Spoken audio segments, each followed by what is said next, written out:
All right. Hello, everybody. I'm live. Chuck Holton here, coming to you from Milan, Italy today, from my hotel. And I I just am going to do a really quick, short live. It's Sunday. I don't usually like to do lives on Sunday. And I'm going to take my wife to dinner here in a little bit. So I'm not going to go for an hour. Probably going to go for about 20 minutes. Shout out to our sponsor for today's live is Preserve Gold again.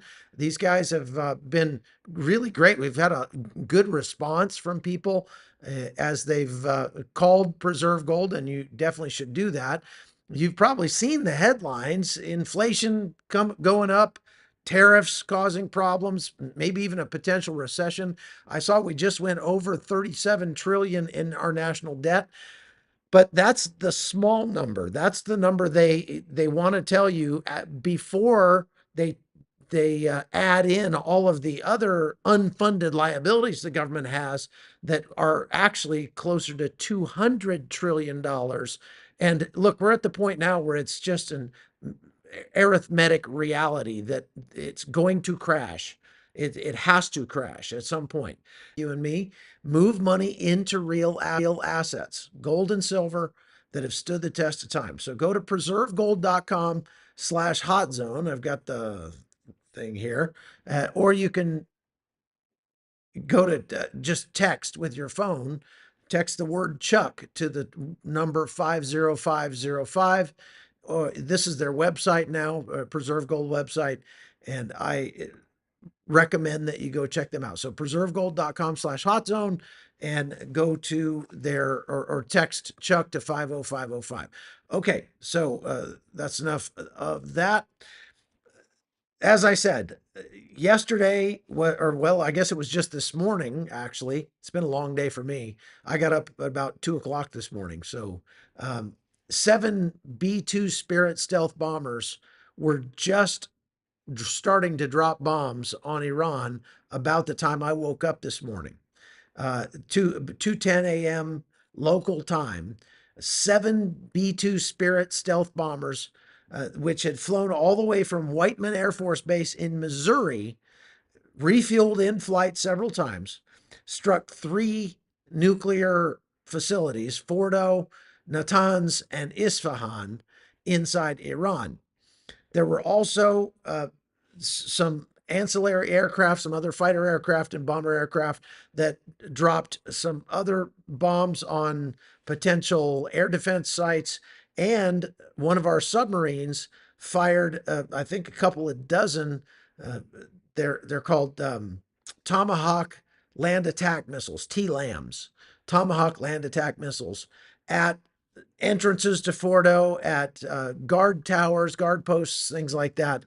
And that happened before and after the B-2 Spirit bombers dropped their payloads as well. And so we were getting, before I even went to bed, we were getting some messages that were filtering out on social media that there was a firefight going on at Fordo. Well, it turned out it wasn't a firefight. It was actually Tomahawk missiles taking out guard posts and that sort of thing. Those B-2 Spirits dropped about 14 GBU-57 bunker buster bombs. That's those massive ordnance penetrators we've been talking so much about. They dropped at least 6 at Fordo and 2 at Natanz as well. So I'm thinking 6 bombers at Natanz, 1 bomber at I'm sorry, 6 bombers at Fordo, 1 bomber at Natanz. But yeah, a couple dozen, maybe up to 30 Tomahawk missiles as well. And President Trump announced the operation on Truth Social after the bombers had exited the airspace. As it turns out, the Iranians didn't see us, didn't hear us, didn't know we were coming, and didn't fire a shot. They didn't put any airplanes up in the air to meet us. They didn't fire any air defense or anything. They had no idea. So this was a very successful mission. President Trump called it a spectacular military success. The Pentagon briefing that happened later on this morning, General Dan Kane, they call him Raisin Kane, said it was the largest B-2 operation in U.S. history, which would make it the largest in world history because we're the only ones that have those. And it caused extremely severe damage at all three sites. Now, we don't have a final bomb damage assessment yet out of any of those places as to the extent of the damage. And it is going to be difficult for us to get that. We'd likely have to put people on the ground in order to get a solid BDA. But that information is going to come out little by little as time goes on. Pete Hegseth, the defense secretary, confirmed that this was the first ever combat use of the massive ordnance penetrators and praised the mission and said it was bold and brilliant. But look, these were some of the largest non-nuclear explosions ever detonated on planet Earth in combat. They were massive. And the videos coming out that are trickling out from those locations show incredibly huge fireballs and shock waves that are absolutely rocking everything. President Trump says Fordo is gone. We don't know that.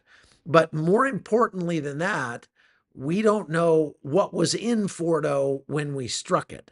And this is the big important thing for us to understand.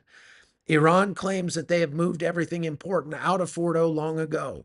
There is some satellite imagery that shows a convoy of trucks that are moving stuff, that are lined up at Fordo, apparently moving stuff out. Now, I don't think you can just throw a centrifuge array in the back of a flatbed truck and drive it off and hide it in a cave somewhere.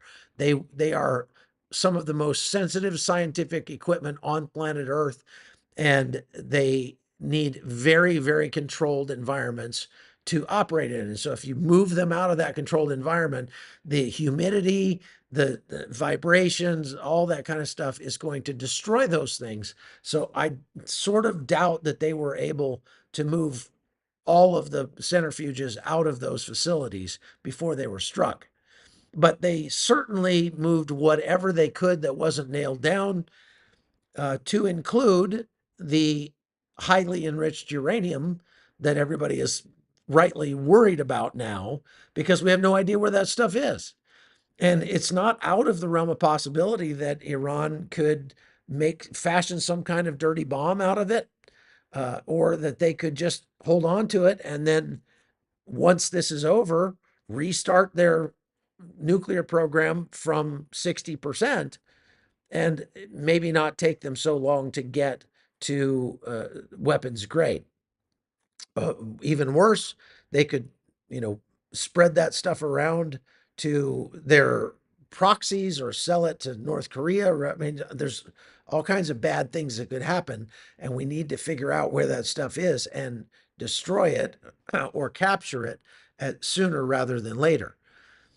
Iran's foreign minister Abbas Araghchi, however you say his name, he said the strikes were outrageous and a betrayal of diplomacy, and warned that there would be lasting consequences. The supreme leader denounced the attack, and the IRGC promised a response specifically threatening U.S. bases in the region.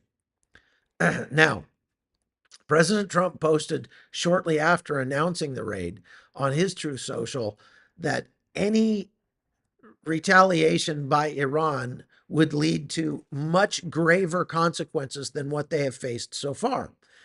And this is how I warned you when I was in, where was I today? Warsaw this morning. And I did that quick live there. I warned you about this. I mean, this is, look, President Trump is like, punch, no punchbacks. Okay, it's all done. All right, end of the war now. We're going to declare the war stopped. You can't do that. The enemy still gets a vote. You don't get to declare the war over until the enemy says it's over. And the enemy says it's not over. And so there's a very, very high likelihood that the United States is going to be engaged in more warfare with Iran. And Iran is definitely going to be engaged in more warfare with us. So we've been talking about the fact that Iran has a diminishing supply of missiles that can reach all the way to Israel. They fired after this attack on their nuclear sites. They fired 2 volleys of missiles and a bunch of drones at Israel. Several of them made it through. One of them was one of their newer missiles that has a 2-ton warhead. And so this is causing a lot of damage. There have been more than 10,000 people put out of their homes in Israel so far by this war. More than 10,000 people. Now, that doesn't mean their homes are completely destroyed. It just means that their homes are not livable because of the damage that they've sustained from these attacks. And they'll all get fixed. Israel has a program where the government will pay to fix your house if it gets blown up by a missile. And I read a note that was written by one of the guys who had his house blown up in Israel. And he said, look, I just lost my house, but I do not want the Israeli government to stop. I want them to put the pedal to the metal and take Iran to the mat. This is the time for us to do this. And if losing my house is the cost I have to bear, it's worth it. I want my government to finish the job. And so I think a lot of people in Israel feel that way right now. Iran's parliament authorized various measures, including possibly closing the Strait of Hormuz. I'm going to talk in a minute why I don't think that's going to go real well for them.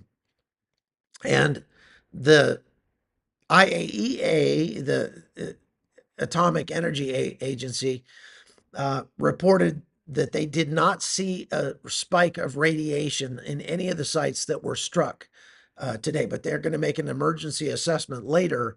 I know there were a lot of people who were worried about that when I was talking about that on yesterday's live, that if the United States struck that it would cause nuclear material to go up in the atmosphere or get spread around or whatever. Apparently, so far, they have not detected anything like that. And that's probably partially, at least, because they have moved the very powerful nuclear material off site and they're hiding it somewhere else. So that may still happen, but we'll have to wait and see. Now, I want to show you this one. Okay, this was put out by Iranian media today, and it says options on the table for an irreparable blow to America. And I'm going to make this a little bit bigger so we can all see it. So this is what it's threatening that Iran might do against the United States. Increase the price of oil up to $200 a barrel. Right now it's about 77. I'm not sure that's going to be as easy for them to do as they think. Disruption of the U.S. Fifth Fleet in Bahrain. Bring it. I would say bring it. Good luck with that. Global shock in the energy market. Yeah, well, that could happen. Attacks on U.S. bases in the region. There are 10 bases, I think they mean to say in range in from Iran. Those long-range missiles that we say Iran is running out of, which they are, Israel bombed another 8 missile launchers last night. So they're whittling down the number of launchers they have little by little. The grand total of missiles they were able to fire today were like 35. And you would think like this would be the biggest retaliation that they could muster for sure, but not that many. So the only thing is, keep in mind, Iran still has thousands of short-range ballistic missiles that can reach American bases all across the Middle East. So they don't need to waste their long range missiles on the United States. If they want to strike the U.S., they can strike U.S. bases in Iraq, Jordan, Bahrain, Qatar, Saudi Arabia, and Kuwait, and Syria, and Israel. So uh, that is something. Now, again, if they try that, they're likely to lose a lot more than what they've lost so far in this conflict. And Israel aims to make sure that that is the case. Iran is also threatening massive cyber attack on U.S. infrastructure. And that's not just like making Facebook go down. That is like shutting down the power grid, opening up dams and flooding areas, and turning all the stoplights green in New York, things like that. That's what they're threatening. They're saying that they're capable of doing that. And now they're saying they can activate groups that they've trained and prepared in Latin America, like Venezuela and Nicaragua. We've talked about that before. Iran does have proxies in Venezuela and also in the tri state region down in Uruguay, Paraguay, down there. They could also activate the resistance axis for a widespread war. Now, there's already a problem with that. The resistance axis has fallen apart, and they don't really want to be involved a whole lot, except for the Houthis. So the Houthis have said they said before the strike that if the United States struck Iran, the Houthis would say all bets are off. We will now continue striking U.S. shipping. Well, they didn't manage to sink any U.S. ships before. I'm not sure what makes them think they could do it now, especially after they've been struck so hard in the past few weeks by Israel and by the United States before that. So we'll have to wait and see. It's likely that we're going to see some missiles being fired from Yemen. They're going to try to shut down the Bab el-Mandab Straits, and they may be able to do so for a short period of time. And then they're talking about Iran is talking about, in addition to all that, asymmetrical and surprising blows, special operations in the Bab el-Mandab Strait, or the using of their submarine or destroyers. Good luck with that. Or attack on specific ships like tankers in the region.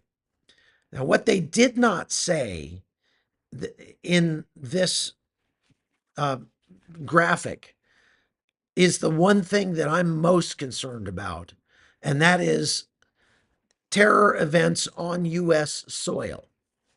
We know for a fact that Iran has been planning and preparing and even trying to execute terror attacks on U.S. soil for many years.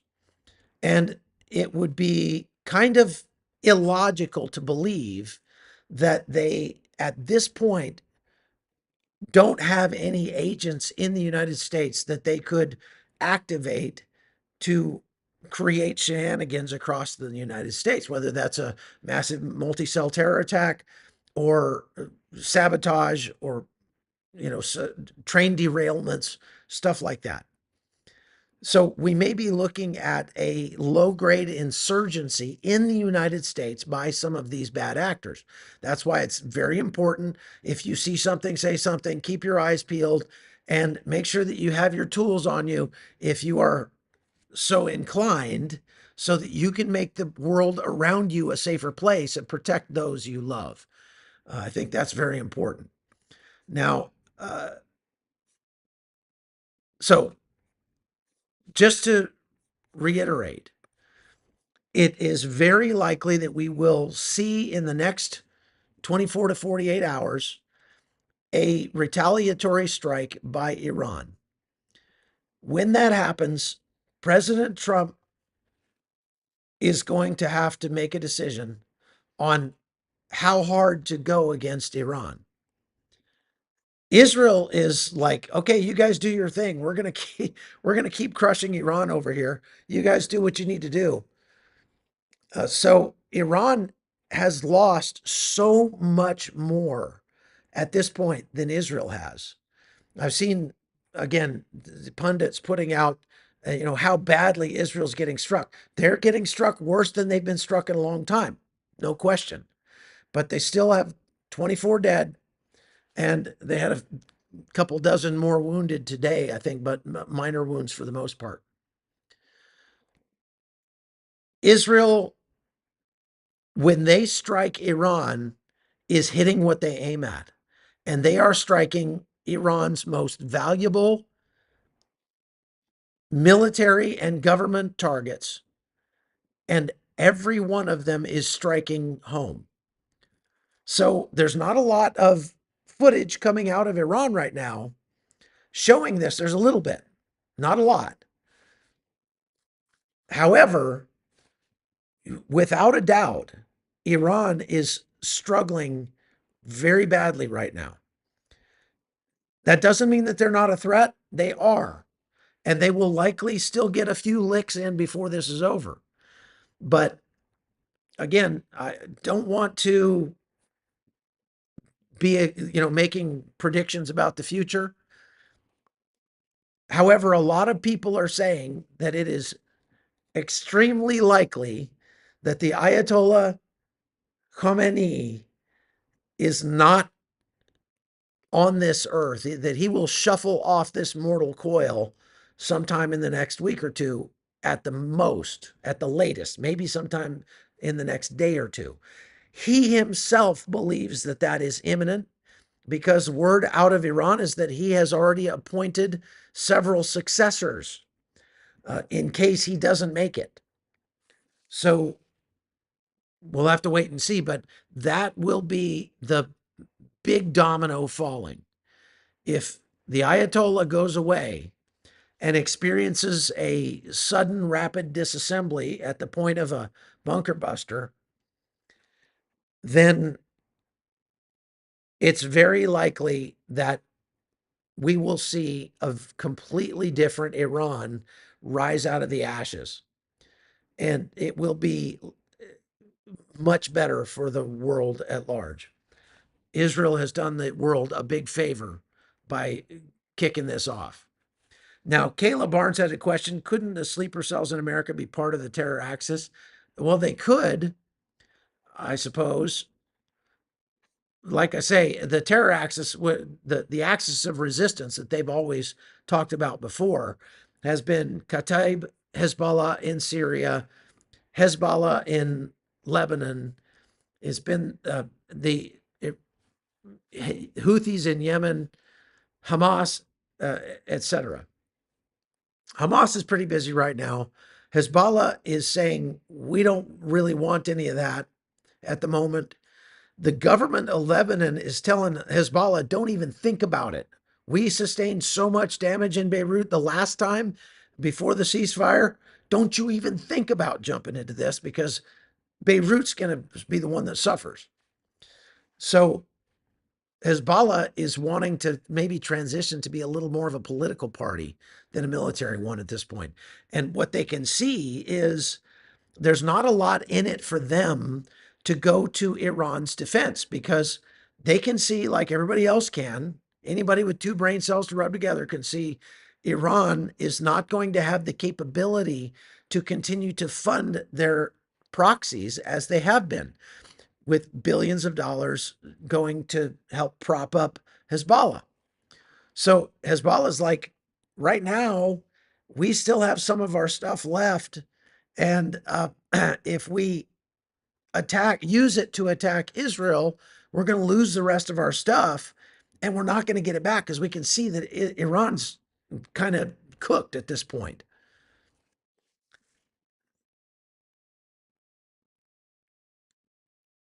Michael Portnoy says breaking church suicide bombing kills 25 during mass in Damascus, Syria. Boy, that's a shame. That's too bad. Jeez. Do you think North Korea, China, and Russia will get involved? Well, this is one of the reasons why I don't think Iran will do too well if they try to shut down the Bab el-Mandeb Straits. I'm sorry, it's the Strait of Hormuz, because about 17 million barrels of oil go through the Strait of Hormuz each day. That area is overseen by Iran. That's about 20% of global oil production. So, yes, they could cause a real jolt to the oil markets, to the petroleum industry, if they shut down the Strait of Hormuz. Except two things are going to happen. Number one, the United States is going to sink their Navy, and they're probably going to do that anyway. So they could still pose a threat to the Strait of Hormuz just with missiles and drones. The United States is likely going to act very forcefully to suppress those if that happens. But the other thing that likely is one reason why this wouldn't work out too well for Iran is that Iran themselves is a part of that 17 million barrels a day. And their number one client is China.